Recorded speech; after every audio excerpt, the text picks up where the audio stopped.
माना कि इस बात में हम देखते हैं कि यिंग अपनी कार से कंपनी जा रही थी। तभी झो ये भी ऑफिस जाने के लिए वहाँ आ जाते हैं और यिंग को जाते हुए देखते हैं। यिंग काफ़ी ज़्यादा प्रिटी दिख रही थी। फिर वह कार ड्राइव करते हुए मेंशन से कंपनी के लिए निकल जाती हैं। फिर हमें फिर सिखाया जाता है वहाँ कुछ लेडी लोग आपस में बातें कर रही थी। उनमें से एक लेडी बोलती है कि कल झो होटल के बाद काफ़ी जर्नलिस्ट ने घेरा लगा लिया था। वो तो अच्छा हुआ कि डायरेक्टर जियांग वहाँ आ गई और उन्होंने सब हैंडल कर लिया।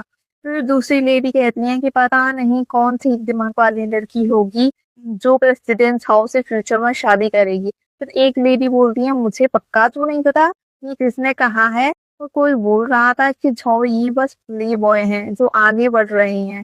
तभी हम देखते हैं कि यिंग कार पार्क करके वहां से निकल रही थी। सभी बातें सुन चुकी थी। यिंग को देखते ही सभी लेडीज यिंग को देखकर काफी डर जाती हैं, बट यिंग एकदम काम होकर उन्हें देखते हुए बोलती है प्लीज कंटिन्यू एंड कंपनी के अंदर चली जाती है। फिर ब्लैक ड्रेस वाली लेडी बोलती है पता नहीं क्यों पर जब भी मैं डायरेक्टर जियांग को देखती हूँ मैं काफी डर जाती हूँ। ग्रे ड्रेस वाली लेडी कहती हूँ कि हाँ मेरे साथ भी ऐसा होता है। इवन उन्होंने मेरे साथ कभी कुछ नहीं किया है, कभी कुछ नहीं कहा है, वो काफी अच्छी है लेकिन मुझे तभी भी उनसे डर लगता है। उनमें से एक लेडी कहती हैं कि जो फैमिली ने काफी स्टूडेंट्स को स्पॉन्सर किया है बट उनमें से केवल डायरेक्टर जियांग ही हैं जो अभी तक वहाँ स्टे कर पाई हैं, तो हम उनसे कैसे ना डरें। फिर हम जियांग को देखते हैं वो ऑफिस में बैठी थी। तभी वह झो मीडिया का एनुअल मीटिंग प्लान चेक करने लगती है। फिर वह डायरेक्टर चाओ को कॉल करती है और चाओ से पूछे क्या आप अभी ऑफिस में हैं। और मीटिंग प्लान को देखते हुए बोलती हैं कि इस प्लान में कुछ प्रॉब्लम है जिन पर मुझे आपसे बात करनी है। वह हेजिटेट करते हुए बोलते हैं कि मैं जियांग अभी राइट टाइम नहीं है, मैं प्रेसिडेंट के साथ ऑफिस में हूँ। फिर सोचते हैं ओ झो मीडिया के प्रेसिडेंट झो ही के साथ। तो यिंग कहती हैं कि दोपहर में कैसा रहेगा, दोपहर में डिस्कस करते हैं। तभी झो ये मिस्टर चाओ से स्माइल करते हुए कहते हैं कि तुम बस उन्हें आने के लिए कहो, मैं सुनना चाहता हूँ कि उन्हें क्या कहना है। दूसरी साइड यिंग झो ये की सभी बातें सुन चुकी थी। वो सोचती है कि क्या मैं ये प्रिटेंड करूं कि मैंने कुछ भी सुना नहीं है। वो ये सोच ही रही थी कि मिस्टर चाओ बोलते हैं डायरेक्टर जियांग प्रेसिडेंट चाओ ने आपको आने के लिए कहा है। वो कहती है ठीक है। हम देखते हैं कि वो डायरेक्टर के ऑफिस के बाहर पहुंच चुकी थी। वो देखती हैं कि दोनों हंसते हुए कुछ बातें कर रहे हैं। फिर वो नॉक करती हैं एंड अंदर आ जाती हैं। डायरेक्टर चाओ हंसते हुए कहते हैं डायरेक्टर जियांग। फिर जियांग बोलती हैं डायरेक्टर चाओ। और वहीं साइड में बैठे झाओ ये तो यिंग को देखने में बिजी थे। फिर यिंग झाओ ये से बोलती है प्रेसिडेंट झाओ आप। वो बस इतना बोलती ही है कि झाओ ये उसे बीच में रोकते हुए बोलते हैं आप मुझे इग्नोर कर दें और आप अपना काम करें। फिर वह गुस्से से मीटिंग फाइल को टेबल पर रखती हैं और कहती हैं डायरेक्टर चाओ। वह डर जाते हैं और झाओ ये को देखने लगते हैं।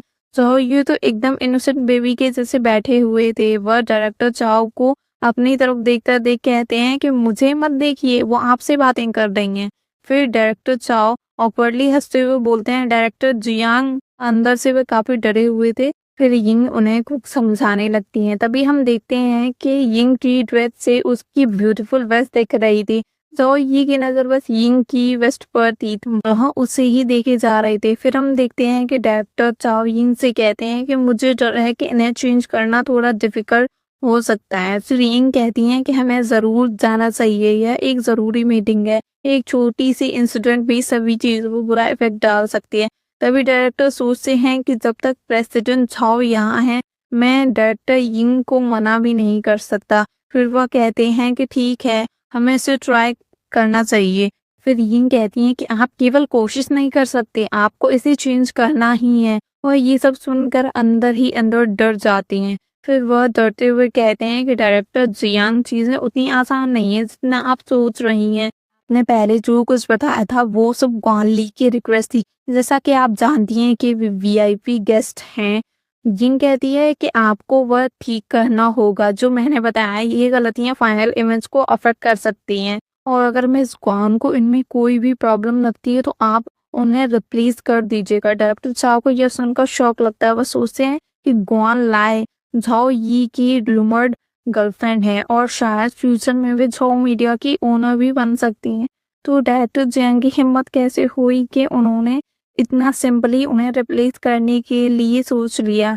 वह सोच से बाहर आकर यिंग से कहते हैं कि यह इतना इजी काम नहीं है। तभी पीछे छो यिंग से पूछते हैं कि आप लोग ग्वान लाई को किससे रिप्लेस करना चाहते हैं। तभी बेचारे मिस्टर चाओ मन में सोचते हैं कि लगता है मिस्टर चाओ और मिस यांग एक दूसरे की बात से सहमत नहीं है। तभी मिस्टर चाओ यिंग से बोलते हैं कि मुझे लगता है कि मिस ग्वान ही एनुअल मीटिंग के लिए सभी से सही गेस्ट हैं। वह इमेज और वाइब दोनों में ठीक हैं। यिंग सीरियस होकर कहती हैं कि अगर वो बात नहीं मानती हैं तो वह सही नहीं है। फिर वह डर जाते हैं और सोचते हैं कि मैं दोनों को ही नाराज करना अफोर्ड नहीं कर सकता। तभी झो ये बोलते हैं कि डायरेक्टर चाओ जैसा जियांग बोल रही हैं आप वही कीजिए। वह कंफ्यूज होकर कहते हैं हाँ ओह ओके। सो इस पार्ट में बस इतना ही, मिलते हैं नेक्स्ट पार्ट में।